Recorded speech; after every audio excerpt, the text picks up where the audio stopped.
Hi friend, আজকে আমরা discuss করব ডায়াবেটিস মেলাইটাস, মধুমেহ, সুগার রোগ নিয়ে। এটা একটা প্রচলিত মিথ আছে যে সুগার নাকি ঠিক হয় না, সুগার একবার ধরলে আস্তে আস্তে নাকি সমস্ত অর্গানকে পচিয়ে দেয়, লাইকে এটা নাকি ক্যান্সারের থেকেও মারাত্মক। সত্যি কি তাই? হাই, আমি ডক্টর আসিফ ইকবাল, অ্যাপোলো হসপিটালের রেসপিরেটরি ক্রিটিক্যাল কেয়ারের হেড। লাস্ট 15 ইয়ার্স ধরে আমি এই সুগার রুগীদের এবং প্রেশারের রুগী এবং যে লাংসের যাদের শ্বাসকষ্ট হাঁপানি আছে এরকম রুগীদের দেখছি। তো ডায়াবেটিস নিয়ে কয়েকটা কথা বলার আছে। ডায়াবেটিস মেলাইটাস, মধুমেহ রোগটা আসলে কি? ডায়াবেটিস মেলাইটাস যখন বডি সুগারকে প্রপারলি মেটাবলিজম করতে পারে না, তখন এটাকে বলা হয়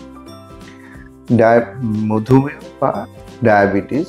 নর্মাল সুগার আমাদের বডিতে খালি পেটে মানে খাবার আগে শুড বি লেস দ্যান 120, মানে 120-র নিচেই হতে হবে, এবং খাবার পরের সুগার 140-এর নিচেই হতে হবে। এটাই হচ্ছে যে নর্মাল রেঞ্জ। ডায়াবেটিস দুই রকমের, type 1 diabetes and type 2 diabetes. Type 1 diabetes সাধারণত বাচ্চাদের দেখা যায়, যেখানে বাচ্চাদের শরীরে ইনসুলিনের পরিমাণ খুবই কম থাকে বা একদম না থাকার মতো। টাইপ 1 ডায়াবেটিস বাচ্চাদেরই হয়। অ্যান্ড টাইপ 2 ডায়াবেটিস এটা বড়দের ক্ষেত্রে দেখা যায়, বিশেষ করে 40 বছরের ঊর্ধ্ব বয়স্কদের বেশি, তবে এখন 25 বছরের ঊর্ধ্বেও দেখা যাচ্ছে। তো এটার কারণ কি?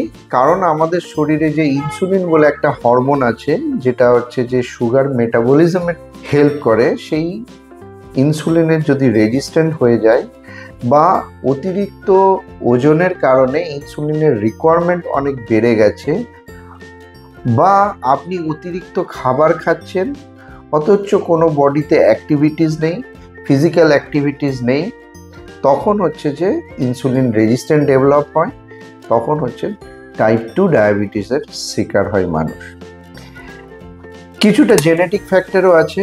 যদি বাবা মার সুগার থাকে তো সেক্ষেত্রে হচ্ছে যে ছেলেদের হওয়ার চান্স বেশি, বংশগত একটা মানে জেনেটিক ফ্যাক্টর আছে। এছাড়াও এনভায়রনমেন্টাল ফ্যাক্টর, আপনি যদি বিজনেসম্যান হন, আপনার এমপ্লয়মেন্ট যদি খুব স্ট্রেসফুল হয়, সেক্ষেত্রেও অনেক সময় ডায়াবেটিসের শিকার হতে পারে। স্ট্রেসফুল যদি হন, যদি আপনার কাজটা খুব স্ট্রেসফুল হচ্ছে, যেমন বিজনেস, তখন কিন্তু আপনার একটা ডায়াবেটিস হওয়ার প্রবণতা থাকে। তো এই ডায়াবেটিসের সম্বন্ধে একটু ওয়ার্ল্ড ওয়াইড পিকচারটা জানা যাক। এপিডেমিওলজি, ডায়াবেটিস কিন্তু সারা বিশ্বে এই মুহূর্তে দাঁড়িয়ে 642 মিলিয়ন পপুলেশন সাফার করছে, মানে কয়েকশো কোটি মানুষ সাফার করছে ডায়াবেটিস। তার মধ্যে Asian country is the epicentre, এবং এশিয়ার মধ্যে যদি দেখা যায় ভারত হচ্ছে ডায়াবেটিসের ক্যাপিটাল। এশিয়ার কান্ট্রির মধ্যে হচ্ছে যে ডায়াবেটিস বেশি কেন? কারণ আমাদের খাদ্য অভ্যাস, আমরা ভাত রুটি মানে কার্বোহাইড্রেটটা আমাদের মেন মিল থাকে। কার্বোহাইড্রেট মেন মিল হওয়ার জন্য আমাদের শরীরে রক্তে শর্করার পরিমাণটা অন্যান্য দেশের তুলনায়, বিশেষ করে ওয়েস্টার্ন কান্ট্রি মানুষের থেকে বেশি থাকে। তো সেই জন্য এশিয়ান পপুলেশনে ডায়াবেটিসটা একটু বেশি দেখা যায়। ইন্ডিয়ার কি সিনারিও? ইন্ডিয়ান সিনারিও হচ্ছে 2024-এ প্রায় 100 মিলিয়ন মানুষ ডায়াবেটিসের শিকার। ডায়াবেটিস যাদের হচ্ছে যে রক্তে শর্করার পরিমাণ 130-এর বেশি এবং HbA1c মোর দ্যান 7। যদি ইকোনমিক্যাল দেখা হয়, ইকোনমিক্যাল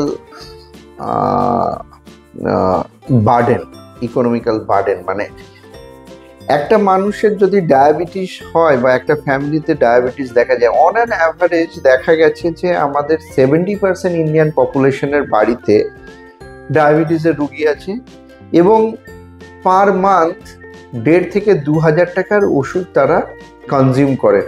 ভাবুন তো 70%, তাহলে আমাদের দেশের রিসোর্স কতটা ডায়াবেটিসের জন্য যাচ্ছে। সো ইট ইজ একটা big economical burden for the country. এবং ডায়াবেটিস যখন আসে, ডায়াবেটিস কিন্তু একা থাকে না, ডায়াবেটিস একা থাকতে জানে না, সে আরও সবাইকে নিয়ে আসে। যেমন হাইপারটেনশন, ব্লাড প্রেশার বেশি, হার্টের অসুখ, সিওপিডি, স্ট্রোক, ডিপ্রেশন, ক্যান্সার, এগুলো সবই কোমরবিড কন্ডিশন অ্যাসোসিয়েট হয় ডায়াবেটিসের সাথে। তাই আমরা ডায়াবেটিসকে ভয় পাই। Prevention is better than cure. So ডায়াবেটিসকে চিনুন, জানুন এবং আগে থেকে ব্যবস্থা নিন। তাহলে বন্ধুরা, কিভাবে সাইন অ্যান্ড সিমটম বুঝবেন ডায়াবেটিসের? আপনার অতিরিক্ত জল তেষ্টা পাবে, জল খাচ্ছেন আবার জল তেষ্টা পাচ্ছে, আপনার বারবার পেচ্ছাপ পাচ্ছে, আপনাকে ফ্রিকোয়েন্টলি ইউরিনেশন হচ্ছেন, পেচ্ছাপ করতে যেতে হচ্ছে, অলওয়েজ একটা টায়ার্ডনেস ভাব, একটু হাঁটলেই যেন দুর্বল হয়ে পড়ছেন, সবসময় যেন একটা ঘুম ঘুম ভাব, চোখে জ্বালা করছে, হাত পা কেটে গেছে, খুব তাড়াতাড়ি শুকাচ্ছে না, অনেক দিন টাইম লাগছে, বিশেষ করে যৌনাঙ্গে বারবার ফুসকুড়ি, ঘা বা ইনফেকশন, চুলকানি এসব হচ্ছে, আর সব সময় একটা খিদে খিদে ভাব, ঘুম হচ্ছে কিন্তু ঘুমে মনে হচ্ছে যেন টায়ার্ডনেস কমছে না। এগুলো সবই ডায়াবেটিসের লক্ষণ। আস্তে আস্তে আপনি দেখছেন যে আপনার সেক্স করার ইচ্ছা, যেটাকে বলে লিবিডো, সেক্স করার ইচ্ছাই চলে যাচ্ছে, আপনি আর এনার্জি পাচ্ছেন না। প্রথমের দিকে ডায়াবেটিসে ওজন বাড়ে, তখন সাবধান হতে হয়, কিন্তু একবার ডায়াবেটিস হয়ে গেলে আবার ওজন কমে যায়, হাত পাগুলো যেন সরু সরু লিকলিকে হয়ে যাচ্ছে, পেটটা অতিরিক্ত বড়। এগুলো হচ্ছে ডায়াবেটিসের লক্ষণ। যখন আপনার এই জিনিসগুলো হচ্ছে, অতি সত্বর আপনি ডাক্তারের সাথে যোগাযোগ করুন, ডাক্তারের পরামর্শ নিন, কারণ আপনি হয়তো আপনার অজান্তে ডায়াবেটিসের শিকার হচ্ছেন। সো ডায়াবেটিসকে আপনি যদি আগে থেকে কন্ট্রোল করেন, তাহলে তাকে প্রিভেন্ট করা যায়। আবার আমি বলছি, ডায়াবেটিস একটা প্রিভেন্টেবল ডিজিজ। তো বন্ধুরা, এরকমই বিভিন্ন রকম রোগ এবং তার চিকিৎসা নিয়ে আমি আসবো আপনাদের কাছে। আমার চ্যানেলটিকে সাবস্ক্রাইব করুন, তাহলে আপনার কাছে নোটিফিকেশন যাবে, আপনি এই নতুন নতুন ডিজিজ রিলেটেড অ্যাওয়ারনেস ভিডিওগুলো দেখতে পাবেন। সো ট্রিটমেন্ট কি করবেন ডায়াবেটিসের? মেন ট্রিটমেন্ট কিন্তু ওষুধ নয়, ডায়াবেটিসের ক্ষেত্রে লাইফস্টাইল মডিফিকেশন। লাইফস্টাইল মডিফিকেশন মানে আপনার খাদ্যর তালিকা চেঞ্জ করতে হবে, মানে খাদ্য অভ্যাস চেঞ্জ করতে হবে, অ্যান্ড সেকেন্ড আপনাকে এক্সারসাইজ করতে হবে। মেন ট্রিটমেন্ট ডায়াবেটিসের মনে রাখবেন, খাবার অ্যান্ড এক্সারসাইজ। সো কোন কোন খাবার অ্যাভয়েড করবেন, কোন কোন খাবার খাবেন? আপনি অ্যাভয়েড করবেন যে খাবারে অতিরিক্ত সুগার আছে, যেমন যে কোনো মিষ্টি জাতীয় ফল, সেটা আপনার আঙুর হতে পারে, সেটা আপনার সপেতা হতে পারে, সেটা আপনার আম হতে পারে, কলা হতে পারে। মিষ্টি ফল অ্যাভয়েড করে চলুন, কম খান। কোন ফল বেশি খাবেন? যেমন হচ্ছে যে আপেল, স্ট্রবেরি, পেঁপে, গাজর, বিট, এইসব ফল আপনি বেশি করে খান। লেবু আপনি বেশি করে খান। রেড মিটটাকে অ্যাভয়েড করে চলুন। আপনি চিকেন, ফিশ এগুলো খেতে পারেন, আপনি মাশরুম খেতে পারেন। আলুকে একটু অ্যাভয়েড করে চলতে হবে এবং মনে রাখতে হবে, খাবার আপনি কিন্তু সবই খেতে পারবেন, কিন্তু আপনাকে ক্যালোরি মেপে খেতে হবে। অতিরিক্ত ক্যালোরি খাওয়া মানে আপনার বিপদ আপনি ডেকে আনছেন। এক্সারসাইজের মধ্যে, এক্সারসাইজের সবচেয়ে ইম্পর্টেন্ট এক্সারসাইজ হচ্ছে অ্যারোবিক এক্সারসাইজ, মানে দৌড়ানো, হাঁটা, সাইকেলিং করা, ফ্রি হ্যান্ড এক্সারসাইজ করা, ওয়েট কমানো। অ্যান্ড আপনি ওয়েট লিফটিং কোনো কি কাজে আসে? কাজে আসে, কিন্তু খুব একটা কাজের নয়, কারণ যেদিন ওয়েট লিফটিং ছেড়ে দেবেন সেদিন আপনার আবার ওজন বাড়তে থাকবে। সেই জন্যে আপনি অ্যারোবিক এক্সারসাইজ করুন।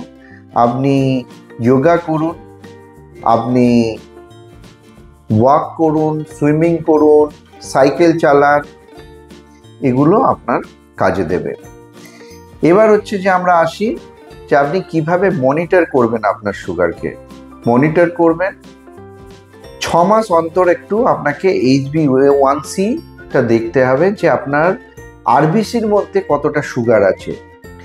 এটার ইন্ডিকেটর কি? যদি হচ্ছে যে আপনি 6-এর নিচে থাকেন মানে আপনি ডায়াবেটিস নন, আপনি 6.5 থেকে 7-এর মধ্যে থাকেন তাহলে আপনি প্রি ডায়াবেটিক কন্ডিশনে আছেন, আর আপনি যদি 7-এর ওপরে থাকেন তার মানে আপনার ডায়াবেটিস হয়ে গেছে।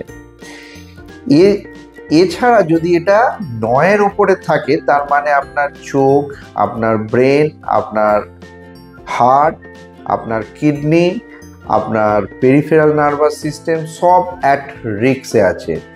তো আপনাকে হয়তো পরবর্তীকালে আফটার 5 ইয়ার্স অর্গানগুলো ফেলিয়ারের দিকে যেতে পারে।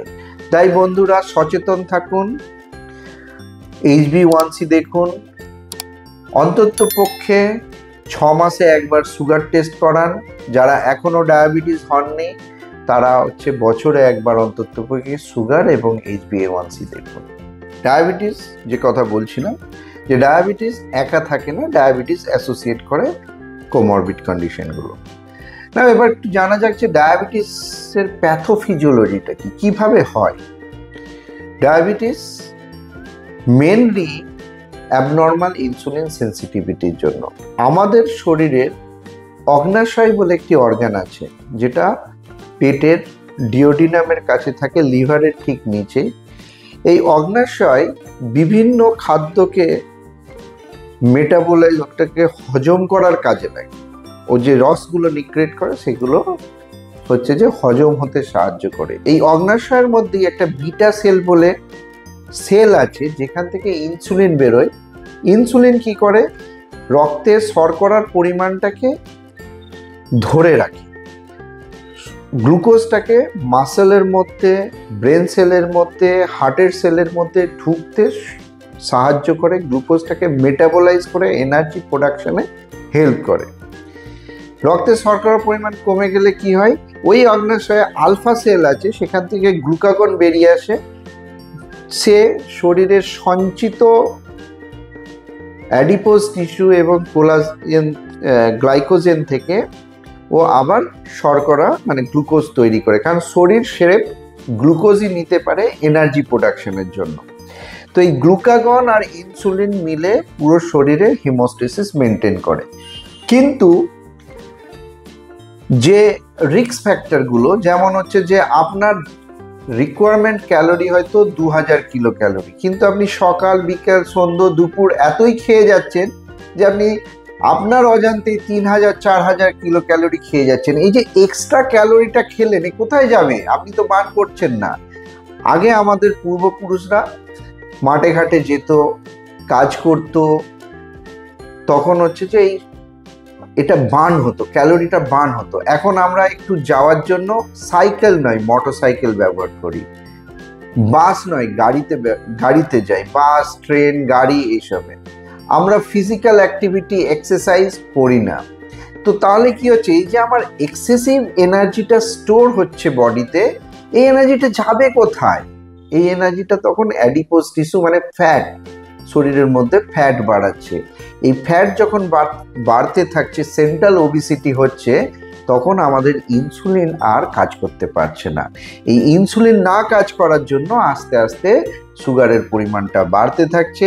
এই সুগার কি করছে? বিভিন্ন অর্গানের মধ্যে ঢুকছে। প্রথমে এরা আরবিসির মধ্যে ঢোকে এবং এই আরবিসি যখন হচ্ছে সব জায়গায় ঘুরতে থাকে, সেখানে হচ্ছে যে আস্তে আস্তে সুগারগুলো ডিপোজিশন হতে থাকে এবং আলটিমেটলি ওই অর্গানগুলোকে ফেলিওর করতে থাকে।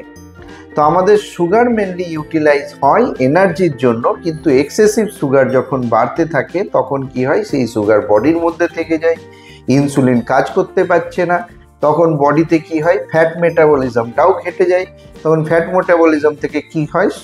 ছোট ছোট ফ্রি ফ্যাটি অ্যাসিড তৈরি হয়। এই ফ্রি ফ্যাটি অ্যাসিডগুলো আরও ইনসুলিন রেজিস্ট্যান্ট বাড়িয়ে দেয়, আলটিমেটলি দেখা যায় রক্তে শর্করার পরিমাণ বাড়ছে, অন্য অর্গানগুলো কাজ করছে না। আপনি তখন কি হবে? তখন হচ্ছে যে আপনার ব্রেনে স্ট্রোক করাবে সুগার, হার্ট অ্যাটাক করাবে, আপনার পায়ের সেন্সেশন কমে যাবে, পায়ের তলায় তালুতে জ্বালা শুরু হবে, চোখে দেখতে ঝাপসা দেখবেন, চোখে গ্লুকোমা হয়, চোখে ক্যাটারাক্ট হয়, এবং হচ্ছে যে পায়ের মধ্যে সেন্সেশন কমে যাওয়ার জন্য হঠাৎ করে একটু ছিঁড়ে গেল, ফেটে গেল, যেগুলো হচ্ছে যে প্রথমে আমরা ব্যথা পেতাম, সেই ব্যথার সেন্সেশন কমে যেয়ে ওখানে ঘা তৈরি হয়, যেটাকে ডায়াবেটিক ফুট বলা হয়।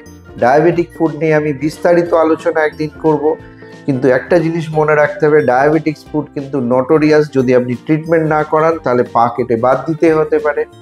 কিডনিতে কি সমস্যা হয়? কিডনিতে এই অতিরিক্ত সুগার আসার জন্য আস্তে আস্তে কিডনিটা ফেলিয়ারে চলে যায়, এটাকে বলে ডায়াবেটিক নেফ্রোপ্যাথি। তখন আপনাকে ডায়ালিসিস ডিপেন্ডেন্ট হয়ে যেতে হয়।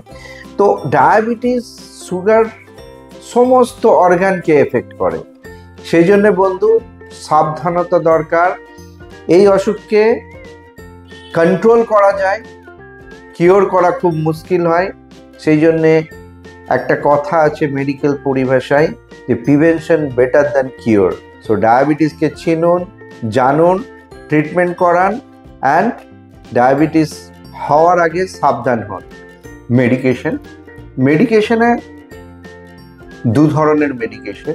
একটা হচ্ছে ওরাল মেডিকেশন আছে সুগার কমানোর জন্য, আর একটা হচ্ছে ইনসুলিন। ইনসুলিন কাদেরকে দিতে হয়?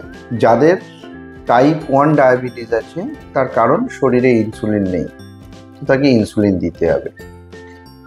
আর ইনসুলিন কখন লাগে? যখন আপনার ওরাল মেডিসিনে কাজ করছে না, তখন আপনাকে ইনসুলিন দিতে হবে। ইনসুলিন নিয়ে একটা মানুষের মধ্যে হচ্ছে যে দ্বিধা আছে, যে একবার ইনসুলিন নিলে বোধহয় সারা জীবন ইনসুলিন নিতে হয়। ব্যাপারটা তেমন নয়। আমরা অ্যাকিউট কন্ডিশনে সব পেশেন্টকে ইনসুলিন দিই, কিন্তু কন্ট্রোল হয়ে গেলে ওরাল মেডিকেশনে শিফট করে যায়। এখন অনেক ধরনের নতুন নতুন মেডিসিন এসেছে, যেগুলো হচ্ছে যে খুব ভালো কাজ করে, ঠিক আছে? তার মধ্যে যেমন আছে কিছু ওষুধ, ওরাল মেডিসিন। আপনাকে বুঝতে হবে ওরাল মেডিসিনগুলো কিভাবে কাজ করে। কিছু মেডিসিন আছে যারা শরীরে যেটুকুই ইনসুলিন আছে তার পোটেন্সিটাকে বাড়িয়ে দেয়। তো আপনার যেখানে হচ্ছে যে 100টা মলিকুল লাগছিল ইনসুলিনে, সেটা 10টা মলিকুলই কাজ হয়ে যাবে। সো এগুলো ইনসুলিনকে পোটেন্সিটি বাড়ায়।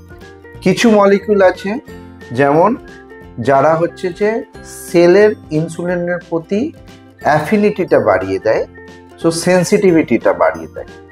কিছু ওষুধ আছে ওরাল মেডিকেশন, যেগুলো আপনার শরীরে যে এক্সট্রা সুগারটা আছে, গ্লুকোজটা আছে রক্তে, সেটা কিডনির মাধ্যমে বার করে দেয়। তো বন্ধুরা, আপনারা যদি আপনারা সুগার চেক করান, যদি মনে হয় যে আপনার ওজন বাড়ছে আননেসেসারি, আপনি টায়ার্ড হয়ে পড়ছেন, আপনার কাছের ডাক্তারবাবুর পরামর্শ নিন, সুগার করান। সুগার যদি ধরা পড়ে, আপনি প্রথমে লাইফস্টাইল মডিফিকেশন করুন এবং ডাক্তারের সাথে যোগাযোগ করুন। নিশ্চয়ই আপনাকে ভালো ওষুধ দেবে। ওষুধগুলোকে নিয়মিত খান, সুগার দেখুন, সুস্থ থাকুন, ভালো থাকুন। আমি আবার বলছি, এরকম নতুন নতুন ভিডিও নিয়ে আমি আপনাদের কাছে আসব।